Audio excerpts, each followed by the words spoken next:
புதுச்சேரியில் நள்ளிரவில் பெய்த பலத்த மழையின் காரணமாக 100 அடி சாலையில் உள்ள ரயில்வே சுரங்கப்பாதையில் மழைநீர் தேங்கி இருந்ததால் சுரங்கப்பாதை தற்காலிகமாக மூடப்பட்டுள்ளது. மேலும் நகரின் பல்வேறு பகுதிகளில் தாழ்வான இடங்களில் மழைநீர் வீடுகளை சூழ்ந்துள்ளதால் பொதுமக்களின் இயல்பு வாழ்க்கை பாதிக்கப்பட்டுள்ளது. வங்கக்கடலில் நிலை கொண்டுள்ள காற்றழுத்த தாழ்வு மண்டலம் காரணமாக இன்று புதுச்சேரிக்கு அதி கனமழையாக ரெட் அலர்ட் விடுக்கப்பட்டுள்ளது. இதனிடையே புதுச்சேரியில் கடந்த 2 நாட்களாக விட்டு விட்டு மழை பெய்து வந்த நிலையில் நேற்றிரவு முதல் தொடர்ந்து கனமழை வெளுத்து வாங்கியது.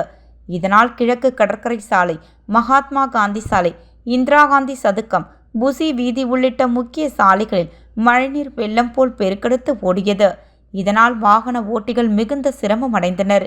இதேபோல் தாழ்வான பகுதிகளிலும் குடியிருப்புகளை மழைநீர் சூழ்ந்தது. இதனிடையே கனமழையால் 100 அடி சாலையில் உள்ள ரயில்வே சுரங்கப்பாதையில் மழைநீர் தேங்கி நின்றது. மழைநீரை மோட்டார் மூலம் வெளியேற்றும் பணியில் பொதுப்பணித்துறையினர் ஈடுபட்டு வரும் நிலையில் தற்காலிகமாக சுரங்கப்பாதை மூடப்பட்டுள்ளது. மழைநீர் முழுமையாக வெளியேற்றிய பிறகு மீண்டும் போக்குவரத்து தொடங்கப்பட உள்ளதாகவும் பொதுப்பணித்துறையினர் தகவல் தெரிவித்துள்ளனர்.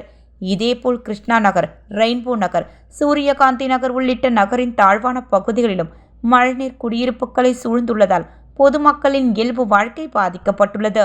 மேலும் தேங்கிய மழைநீரை மோட்டார் மூலம் வெளியேற்றும் பணியில் பொதுப்பணித்துறை ஊழியர்கள் முழு வீச்சில் ஈடுபட்டு வருகின்றனர். மேலும் இந்திரா காந்தி சதுக்கம் பகுதியில் உள்ள சாலைகளில் மழைநீர் தேங்கி உள்ளதால் அந்த பகுதியில் வாகனங்கள் ஊர்ந்து செல்கின்றன. அதிக கனமழை எச்சரிக்கை காரணமாக புதுச்சேரி மற்றும் காரைக்காலில் இன்று அரசு மற்றும் தனியார் பள்ளி கல்லூரிகளுக்கு விடுமுறை அறிவிக்கப்பட்டுள்ளது குறிப்பிடத்தக்கது.